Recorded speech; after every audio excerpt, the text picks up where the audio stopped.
une nouvelle proposition, proposition 3-4. Donc, soit E et F, deux ensembles non vides.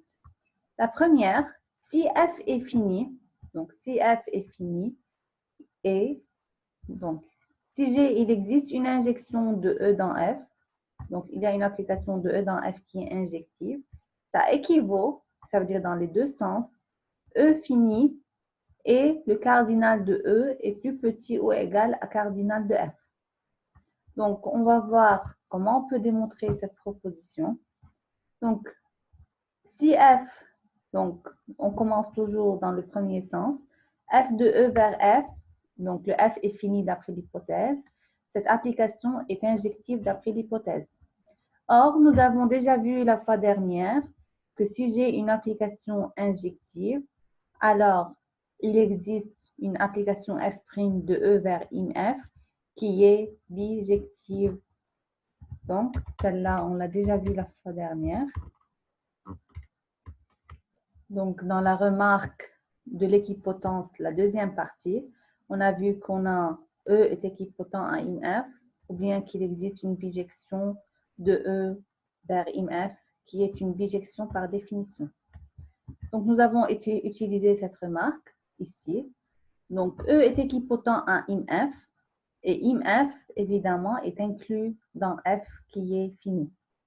Donc, comme F est fini, alors le IMF est fini, IMF qui est inclus dans F qui est fini. Et d'après ce qu'on vient de voir maintenant dans la proposition précédente, on a que E est un ensemble fini et A inclus dans E, alors cardinal de A est plus petit ou égal que cardinal de E. Donc, dans ce cas, le cardinal de IMF est plus petit ou égal que le cardinal de F. Comme E est équipotent à IMF, implique que E est fini et cardinal de E égale à cardinal de IMF qui est plus petit que cardinal de F qui est là. Donc, moi, ce qui m'intéresse ici, c'est de démontrer que cardinal de E est plus petit ou égal que cardinal de F. Donc, on prend de cette partie-là que le cardinal de E est plus petit ou égal que le cardinal de F. Donc, ça, c'est pour démontrer dans le premier sens. Pour démontrer dans le sens inverse, donc dans le sens inverse, nous avons, par hypothèse, ou bien si on commence de l'autre partie, nous avons que E fini et cardinal de E est plus petit que cardinal de F. On veut démontrer qu'il existe une injection entre E et F. Donc ici, c'est évident comme démonstration. Pourquoi? Donc si j'ai que nous avons que E est fini, donc E est un ensemble fini, cardinal de E plus petit ou égal à cardinal de F, avec ici le F est fini, d'après l'hypothèse initiale, nous avions que F est fini. Ça veut dire tout élément de F possède au plus un antécédent dans E. Pourquoi au plus? Car le cardinal de F est plus grand que le cardinal de E. Donc, il peut avoir ou bien pour tous les éléments de F des antécédents, au plus ou pas. Donc, cette définition-là, c'est la définition qu'on a vue la fois dernière pour injection. Donc, évidemment, il existe une application F de E vers F, ou bien il existe une application, ou bien une injection de E vers F. Donc, de cette façon-là, nous avons démontré la première partie de l'injection de E vers F équivaut E fini et cardinal de E plus petit ou égal à cardinal de F. Maintenant, la deuxième partie, ou bien la deuxième proposition dans 3-4. Si E est fini maintenant le E est fini, s'il existe une surjection de E dans F, équivaut à dire dans les deux sens, F est fini et cardinal de F plus petit ou égal à cardinal de E. Donc ici, pareil, on va voir la démonstration.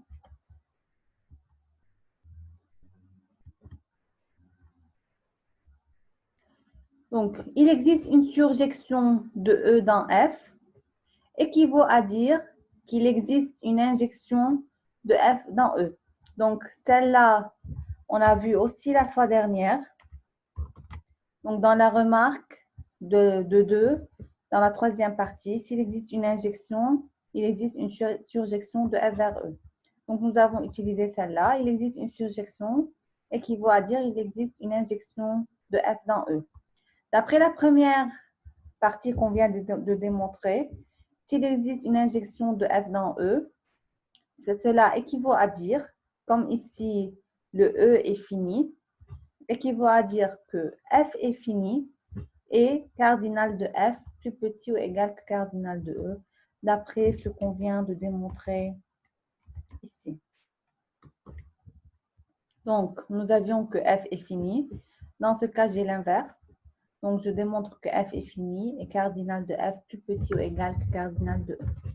Maintenant, pour la troisième partie, il existe F de E vers F, une application, et E est fini, implique IMF est fini, et cardinal de IMF est plus petit ou égal que cardinal de E.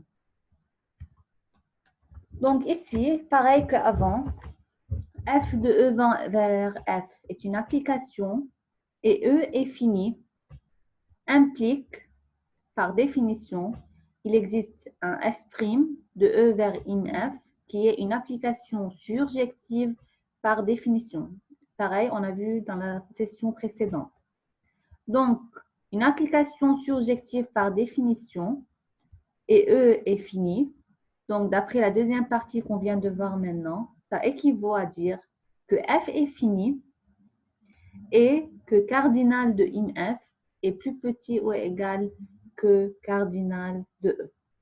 Donc, nous avons démontré la troisième partie.